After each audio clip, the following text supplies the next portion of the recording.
அண்ணன் காயப்படுத்துகிறான், தங்கை அந்த காயத்திற்கு மருந்து போடுகிறான். உனது அண்ணனுக்கு நான் ஒரு அடிமை, பெயருக்கு தான் என்னை சுபேதார் ஆக்கியிருக்கிறான். நீ என்ன காரியம் செய்து விட்டாய்? ஷெகன்ஷாவின் தங்கையை அடிப்பதா? அவள் கண்களிலிருந்து ஆனந்த கண்ணீர் வருவதையே ஜலாலால் தாங்கிக் கொள்ள முடியாதே.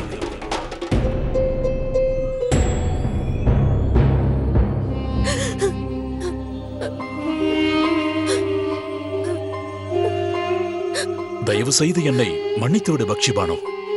எனது மூளை மழுங்கிவிட்டது போல இருக்கிறது. நான் உன்னை எவ்வளவு தூரம் நேசிக்கிறேன் என்று உனக்கே நன்றாக தெரியும் பக்ஷிபானோ. நான் உன்னை இவ்வாறு அடித்திருக்க கூடாது. உன்னை நான் இவ்வாறு அடித்து துன்புறுத்தி மிகப்பெரிய குற்றத்தை செய்துவிட்டேன். நான் செய்த தவறுக்காக அந்த குதா என்னை இப்பொழுதே கொன்றுவிடட்டும். இல்லை இல்லை, அவ்வாறு கூறாதீர்கள். தாங்கள் என்னுடைய கணவர். தங்களுக்கு என் மேல் முழு உரிமை இருக்கிறது.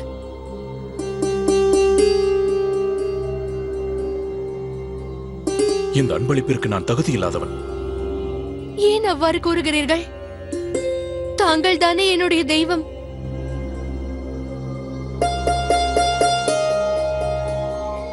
ஒரு வேலை செய்வோம்.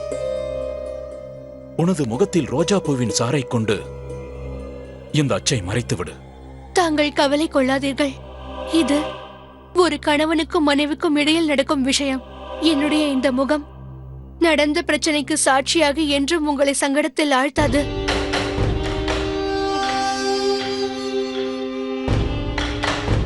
எல்லாம் வல்ல அல்லாவை நம்புங்கள்.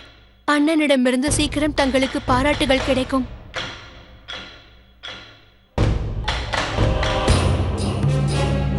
ஜலாலுடைய பாராட்டு அல்ல, அவருடைய அரியணை எனக்கு தேவை.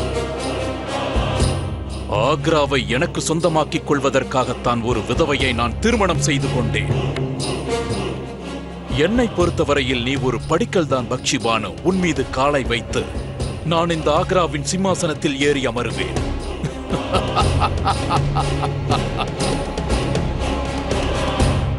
எனது அண்ணியை நான் சந்திக்கலாமா? தாங்களா? வாருங்கள். வணக்கம் அண்ணி அவர்களே.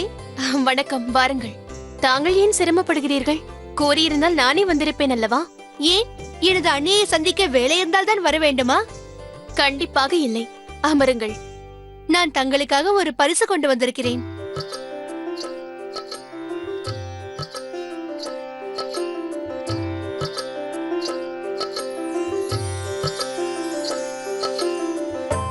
இந்த நகை எங்கள் நாட்டில்தான் கிடைக்கும். அதனால் தான் வாங்கி வந்தேன். தாய் வீட்டை விட்டு தள்ளி இருக்கும் போது சிறு ஞாபகம் கூட நம்மை அவர்களிடம் கொண்டு செல்லும். அதன் சுகமே அல்லாதிதான். தங்கள் நாட்டு வேலைப்பாடுகளை கொண்ட நகைகளை அதனால் தான் நான் வாங்கி வந்தேன். தங்களுடைய இந்த அன்பு எனக்கு எல்லையில்லா மகிழ்ச்சியை அளிக்கிறது.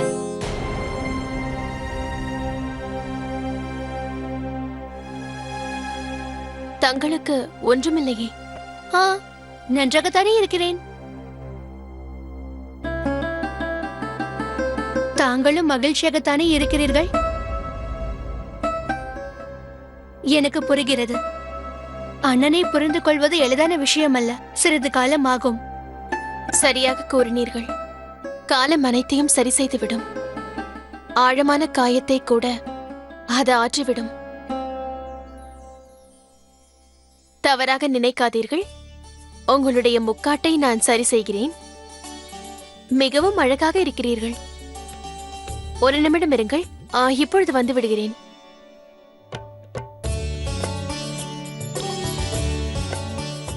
இது தங்களுக்காக. என் மீது எவ்வளவு அக்கறை கொள்கிறீர்கள். இந்த நகை தங்களுக்கு பிரியமானவர்களை தங்களுக்கு ஞாபகப்படுத்தும். இதை எப்பொழுதும் உங்களோடு வைத்துக் கொள்ளுங்கள். நன்றி.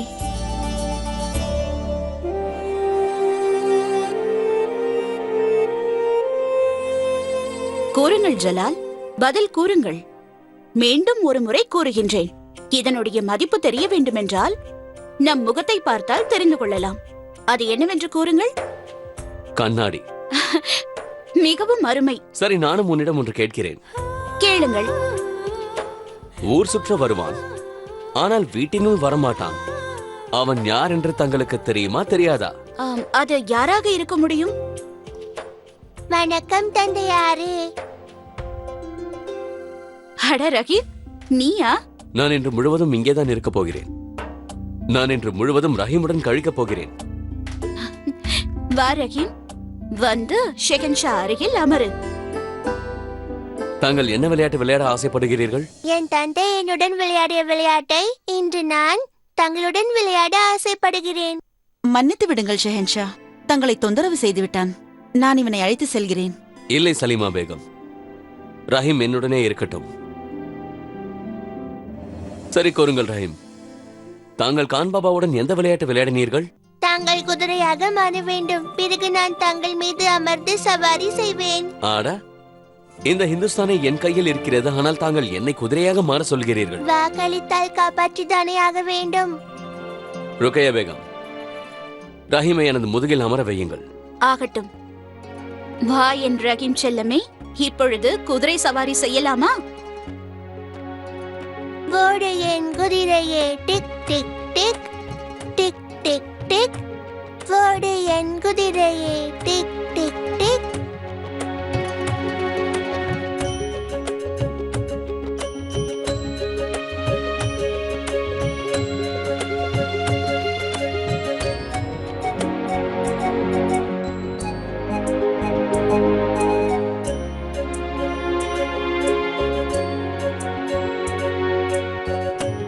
என்று இது போதும். இதற்கு மேல் என்னால் ஓட முடியாது.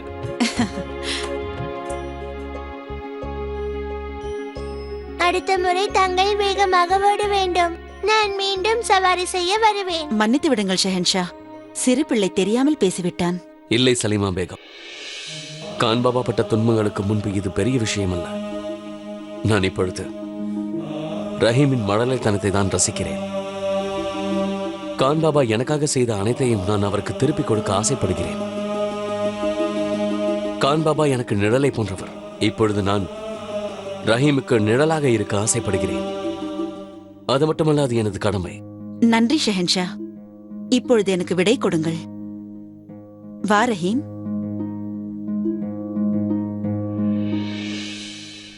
யா அல்லாஹ், இப்பொழுது என் வேண்டுதலை நிறைவேற்றப் போகிறீர்கள். கொடுத்த வாழ்க்கையோ 4 நாட்கள். அதில் ஒரு நாள் நான் உன்னுடன் கழித்தால் போதும். அது 100 நாட்களுக்கு சமமாகும். அற்புதம் சலீமா பேகம்.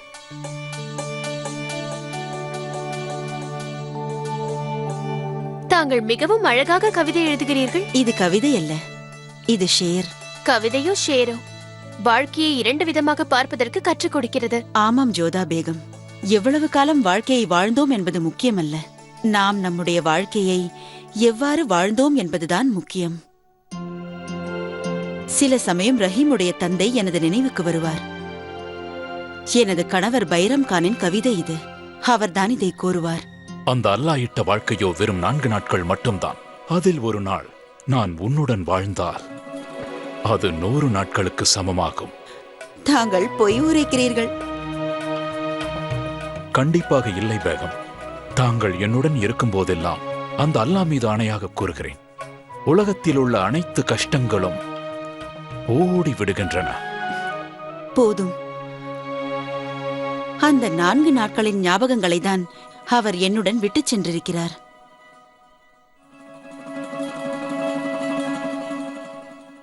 ரஹீம் தங்களோடு இருக்கிறான் அல்லவா? அவன் தங்கள் மீது அதிக அன்பு வைத்திருக்கிறான். ஆனால் ரஹீம் என்னுடைய மகன் இல்லை ஜோதா பேகம். பைரம் கானின் இன்னொரு பேகத்தின் மகன் அவன்.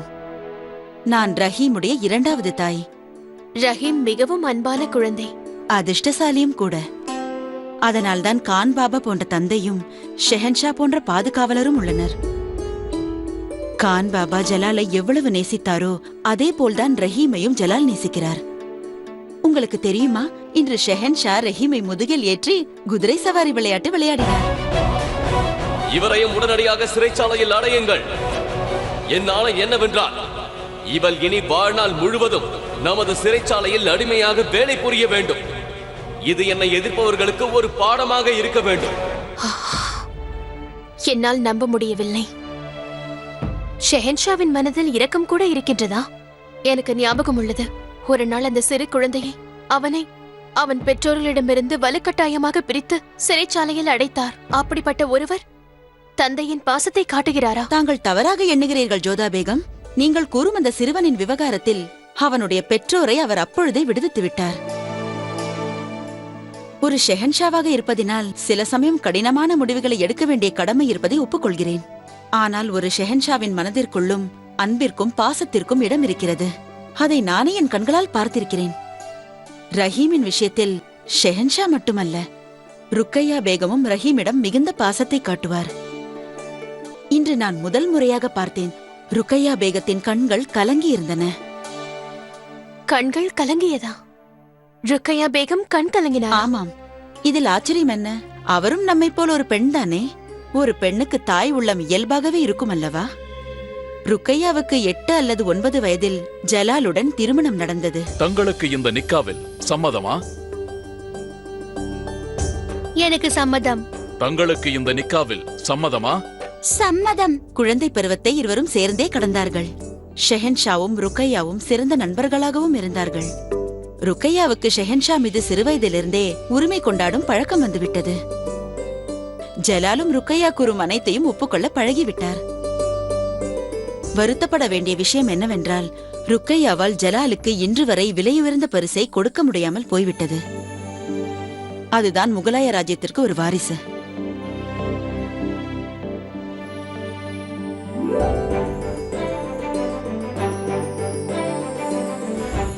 பாபா, தங்களை இங்கு பார்த்ததில் எனக்கு மிகவும் சந்தோஷம்.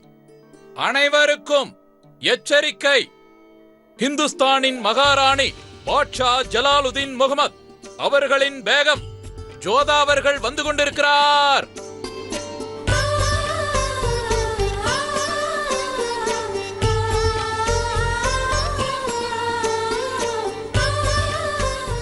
வணக்கம் அம்மிஜான். என்னை அழைத்தீர்களா? ஆம் ஜோதா, வந்து அமரு. அனைவருக்கும் எச்சரிக்கை!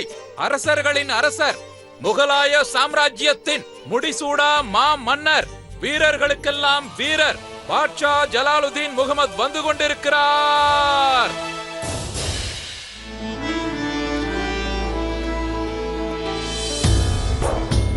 தாங்கள் என்னை அழைத்தீர்களா தாயே? ஆம், புது தம்பதிகளுக்கு பாபா ஆசிர்வாதம் வழங்க வேண்டும் என்று நான் விரும்புகிறேன்.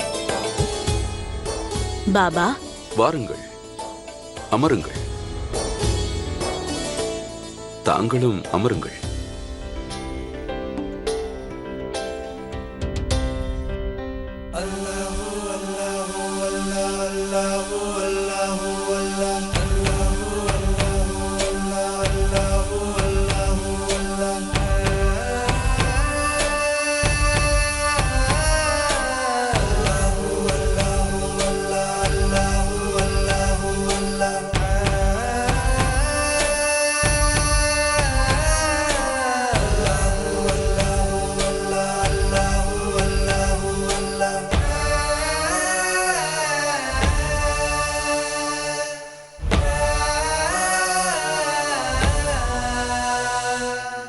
புது தம்பதிகளுக்கு எனது ஆசிர்வாதங்கள்.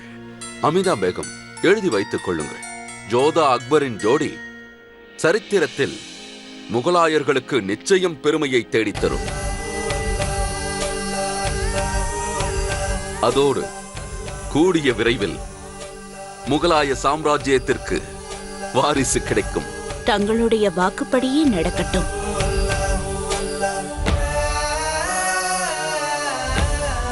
அமிதா பேகம், எழுதி வைத்துக் கொள்ளுங்கள். ஜோதா அக்பரின் ஜோடி சரித்திரத்தில் முகலாயர்களுக்கு நிச்சயம் பெருமையை தேடித்தரும். அதோடு கூடிய விரைவில் முகலாய சாம்ராஜ்யத்திற்கு வாரிசு கிடைக்கும். தங்களுடைய வாக்குப்படியே நடக்கட்டும்.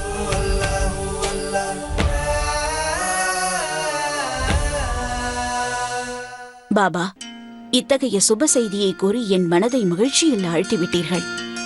என்னுடைய வேண்டுதல் எல்லாம் இந்த சாம்ராஜ்யத்திற்கு வாரிசு கிடைக்க வேண்டும் என்பதற்காக அஜ்மீர் ஷெரீஃபிற்கு நடந்தே வருவதாக வேண்டிக் கொண்டேன். எனது வேண்டுதல் பலிக்கும் என்று நம்புகிறேன். மன்னித்து விடுங்கள் தாயே. நீங்கள் தேவையில்லாமல் இந்த விஷயத்திற்கு அதிக முக்கியத்துவம் கொடுக்கிறீர்கள்.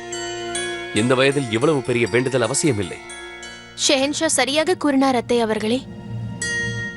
இல்லை ஜோதா, வேண்டிக் கொண்டு விட்டேன், சென்றுதான் ஆக வேண்டும். முகலாய சாம்ராஜ்யத்திற்கு வாரிசு கிடைக்க என்னால் முடிந்ததை நான் கண்டிப்பாக செய்வேன். இது எனது இறுதி முடிவு.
ஹுசூர், ஜோதா பேகம் அவர்கள் தங்களை சந்திப்பதற்காக காத்திருக்கிறார். வரச் சொல். சரி பிரபு.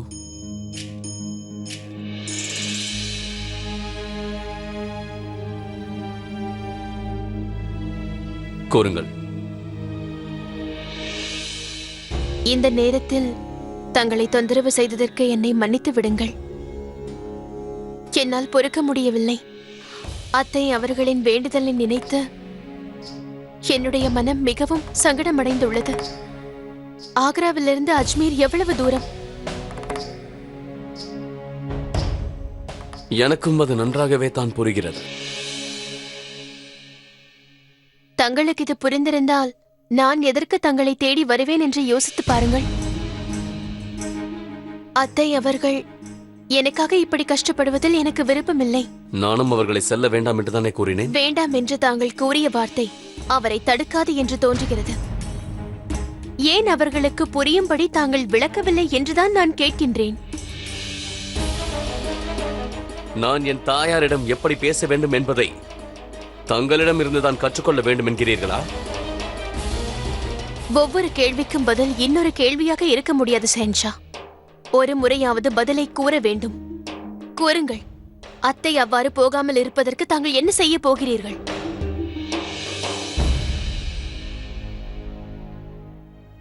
அது கடினம்தான்.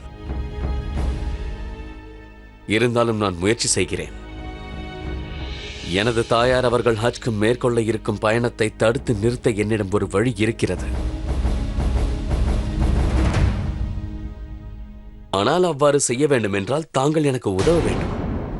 என்ன உதவி என்று கூறுங்கள். தாங்கள் கூறியவாறே நான் தங்களின் பெற்றோர் முன்பு நடித்தேன். அது தங்களுக்கு நன்றாகவே தெரியும் அல்லவா? இப்பொழுது இது தங்களின் முறை.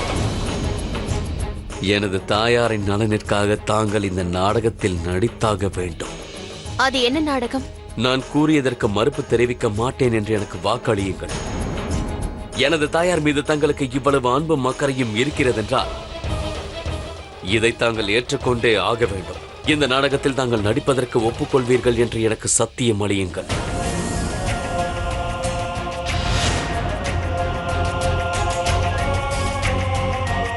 எனக்கு ஒரு வாரிசு வர வேண்டும் என்பதுதான் அவர்களின் கோரிக்கை. அதனால்தான் அவர்கள் ஹஜ் யாத்திரை செல்ல முடிவெடுத்தார்கள். ஒருவேளை அவர்கள் நினைத்தது நடந்துவிட்டால் அவர்கள் செல்ல வேண்டிய அவசியம் வராதல்லவா? அதனால் தாங்கள் என்னுடைய குழந்தைக்கு தாயாக போகிறீர்கள் என்று பொய்யுரைக்க வேண்டும்.